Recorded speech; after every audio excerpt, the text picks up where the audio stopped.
My sister laughed when I said I'd build my own business. My dad said, "You'll never be more than a charity case." Today, I just bought everything they own.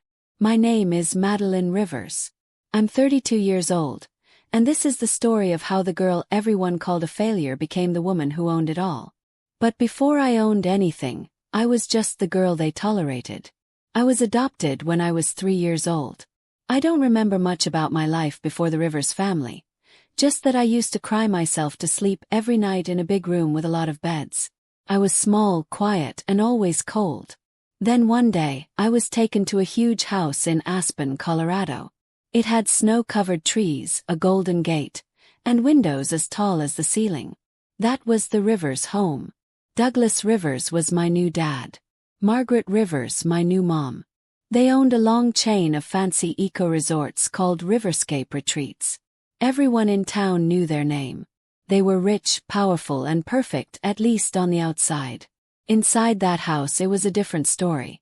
They already had 2 kids, Camille and Brett. Camille was older than me. Blonde, beautiful, and already being trained to take over the family business. She had her own dance studio, her own piano teacher, and even her own driver by the time she turned 12. I didn't even have my own bedroom at first. "You're lucky to be here," I remember Camille saying once. "Don't act like you belong." "You don't." I tried hard. I really did. I said thank you and please and may I help. All the time. Got good grades. I even won a science fair with a project on saving electricity in hotels. But at dinner, my dad would look past me like I was part of the wallpaper. Camille got applause. Got silence. When I was 15, I created a little event planning business at school. I helped other students throw birthday parties, plan school dances, even design digital flyers. I made almost $3,000 that year. I showed my dad. He frowned. "You're wasting time. Focus on getting into college, real college. No one cares about your little school business." I bit my tongue. But deep down I felt something harden inside me. Like a small rock forming in my chest. Still I didn't give up. I watched how guests were treated at my family's resorts. I saw what worked, what didn't. I made notes, diagrams, even designed a digital guest app with games, maps, food ordering and local eco tips. I tested it. It worked beautifully. I was 17. I asked for a meeting with my dad. He barely looked up from his laptop. I showed him the numbers. "This could save Riverscape over $500,000 a year," I said, heart pounding. "It also makes guests stay longer and leave happier." He sighed. "You're just a kid. Go do your homework." That night, I sat in my bed and stared at the ceiling. My hands were shaking, not from fear, but from anger. That was the night I promised myself. One day they're going to listen to me. And if they don't, I'll make sure they regret it. When it came time for college, I got into Stanford. I was so happy I cried. I wanted to study user experience design. It was all about how people use technology, how to make it smart, smooth, and helpful. I wanted to change how the world experienced hotels, homes, everything. My family. They laughed. "Stanford," my mom said with a fake smile. "That's nice, but why not Yale or Harvard?" Camille got into Yale. "UX design," my dad said. "Sounds like a hobby. Not real business." "Guess she's gonna build websites for teenagers," Camille snorted. I didn't say a word. I just packed my bags. I didn't cry. I didn't argue. I just left. Stanford was the first place I ever felt like I belonged. There I met Jasmine Lee, my roommate and first real best friend. She was smart, kind, and always believed in me, even when I doubted myself. She told me, "Your ideas are gold, Maddie. You just grew up in a place too blind to see it." And then came Professor Elena Morel, a woman who used to run a tech company but quit to teach. She looked at my designs, my notes, my hotel guest app, and said something no adult in my life had ever said. "You're a visionary." That night I cried into my pillow, not because I was sad, but because I finally felt seen. I started building tools that actually helped small resorts. I made systems that let guests check in without waiting. I made booking smoother, reviews easier, and staff communication better. And people noticed. Small hotels started calling me for help. I didn't charge much. I just wanted to learn and grow. But deep down I never forgot Riverscape. Or Camille. Or the look in my dad's eyes when he called me a charity case. I wanted success. Not just for myself but for justice. So I saved. I worked. I waited. Because one day, I knew my moment would come. And when it did, I would not knock on the door. I would own the house. Stanford felt like a different world. I wasn't just the adopted girl anymore. I was Madeline Rivers. Had ideas. Had skills. And slowly people were starting to see that. Classes were hard but they excited me. I learned how people think when they use a phone, a website, or a system. I studied the little things most people ignore, like how fast a screen loads, how buttons are shaped, what makes someone stay or leave. Everything I learned made me think about Riverscape retreats. I thought about all the long waits, confusing websites, and grumpy guests who never came back. I knew I could fix it all. If only they had let me. But it was too late for that. I had already left home. And when I say left, I mean left everything. I didn't call. I didn't visit. I didn't even go home for holidays. Jasmine's family invited me instead. Her mom gave warm hugs and her dad asked about my ideas like they actually mattered. I never told them, but they felt more like family than my own. Sometimes Camille would post pictures on social media, standing in front of another fancy resort, giving speeches at business conferences. People called her the future of hospitality. And I just smiled. Because I knew something she didn't. She was living off a sinking ship. One day in class, Professor Morel pulled me aside. "Madeline," she said, "you've got more than talent. You've got vision. Have you ever thought about building something of your own?" I blinked. "Me? A company? Why not?" she said. "You don't need permission to lead. You just need courage." That sentence lit a fire inside me. From that day, I started drawing plans for my own tech company. One that helped resorts become better, faster, cleaner, and smarter. I named it Haven Tech. But dreaming was the easy part. Starting. That was hard. Had no money. My savings from helping hotels were small. Investors didn't take me seriously. I was only 22, and when I walked into rooms, people looked over my head like I wasn't even there. Ill. Kept showing up. Then, something happened that changed everything. My grandma, Miriam Rivers, my dad's mother, passed away. She was the only person in the Rivers family who treated me with kindness. When I was little, she used to sneak me chocolate, read me bedtime stories and tell me, "You're going to be something special, my little spark." I hadn't seen her in years. But a few weeks after she died, I got a letter from a lawyer. It said she left me $200,000. Tears filled my eyes. That money, it wasn't just cash. It was hope. It was fuel. And I knew what to do with it. Quit my job. I rented a tiny office. I built a team of 3 people. Me, Jasmine, and a shy coder named Leo who barely talked but wrote beautiful code. We worked day and night. Some nights, we slept on the floor of the office. We ate noodles and drank cheap coffee. But we believed in the dream. Haven Tech was born. First, no one cared. We sent emails. Got ignored. We knocked on doors. They didn't open. Until one day, a small ecolodge in Vermont, Blue Ridge Escapes, said yes. Their bookings were dropping. Their systems were slow. Their guests were leaving bad reviews. We came in, fixed everything. We built them a guest app that let people check in early, request towels from their phones, and even see where the solar panels were saving energy. Guests loved it. In 3 months, their bookings jumped 30%. They told another resort. Then another. Suddenly, people were calling us. We weren't just building software anymore. We were changing how resorts worked. One day, Jasmine burst into the office holding a tablet. "Look," she shouted. She showed me an article. Riverscape Retreats faces backlash over long wait times, outdated tech. I stared at the headline, my heart pounding. That was Camille's empire now. And it was cracking. I tried not to smile. But deep down it felt like justice was beginning. I didn't want revenge. Not yet. I just wanted to grow, to prove I wasn't a mistake. But something else started happening. I began to hear whispers from investors and hotel owners.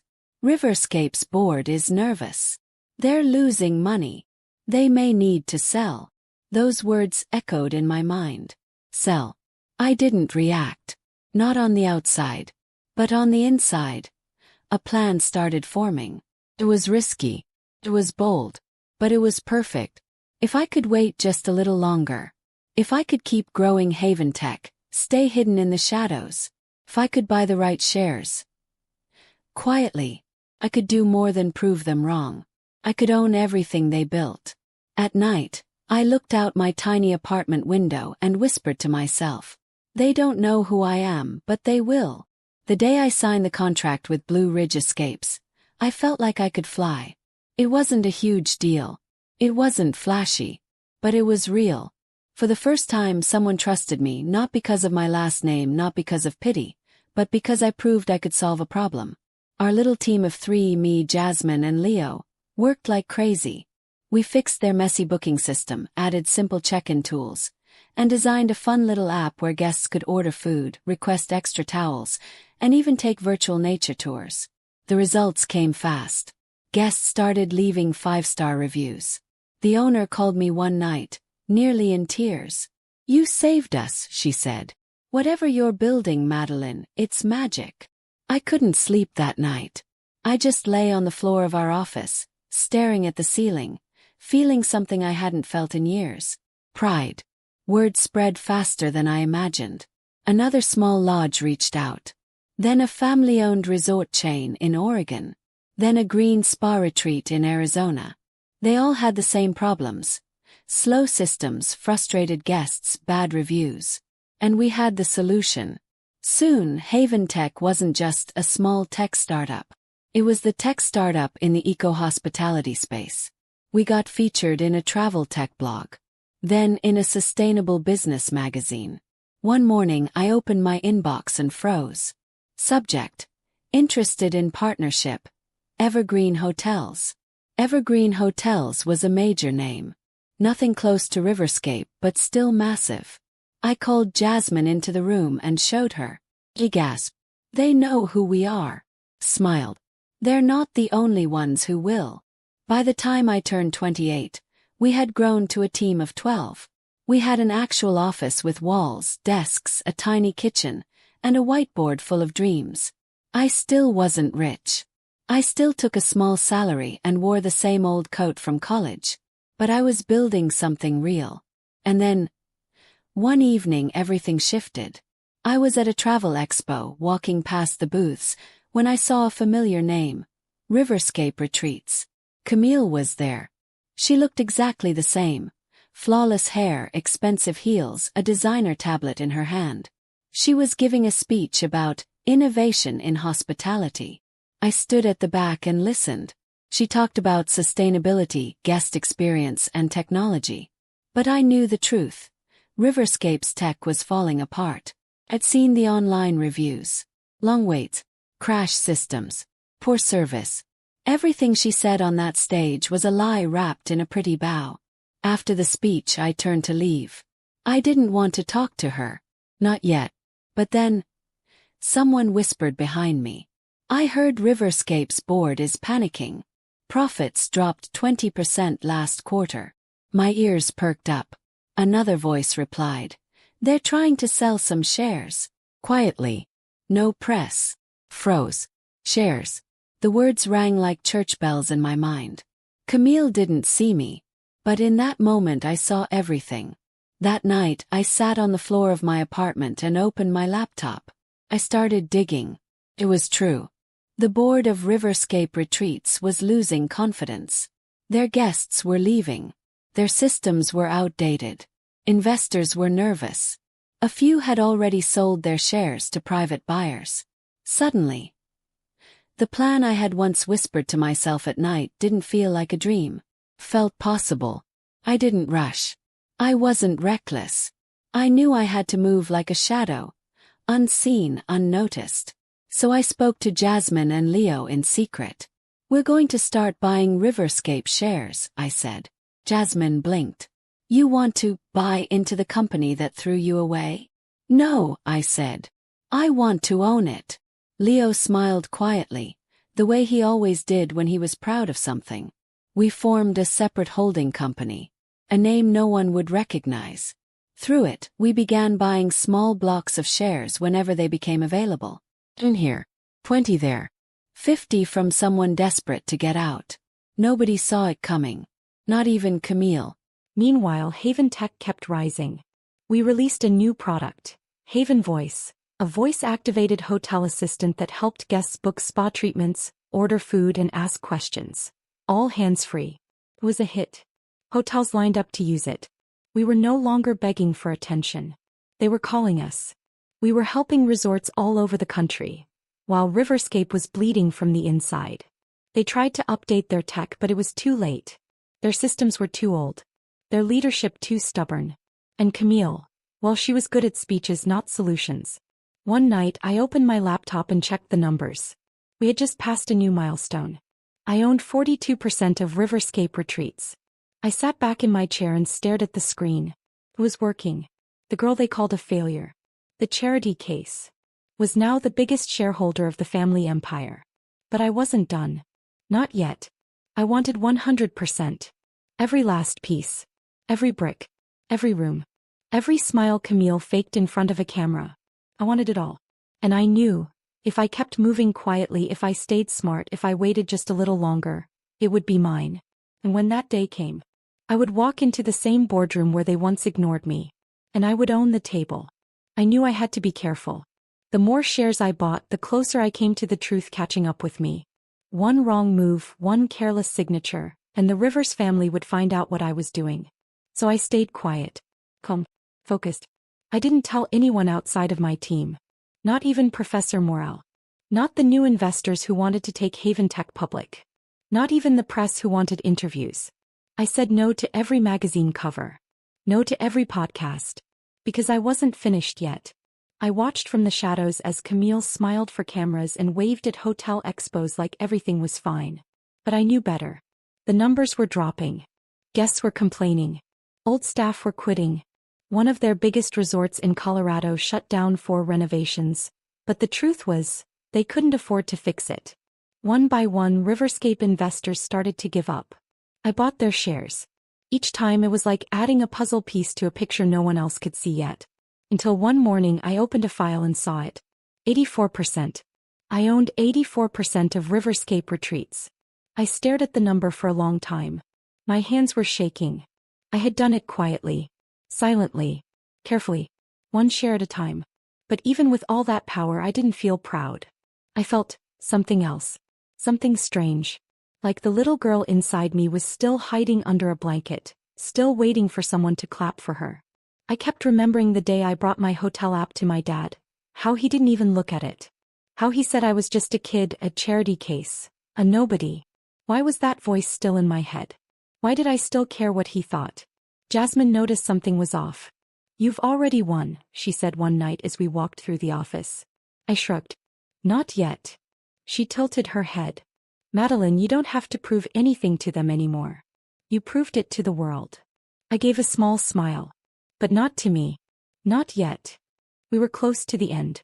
All that remained were a few small shareholders. Old friends of the family, silent partners who hadn't spoken in years. I contacted them one by one. They were tired, done with the drama, done with the falling profits. Most of them agreed to sell, fast. Then I reached out to one final person.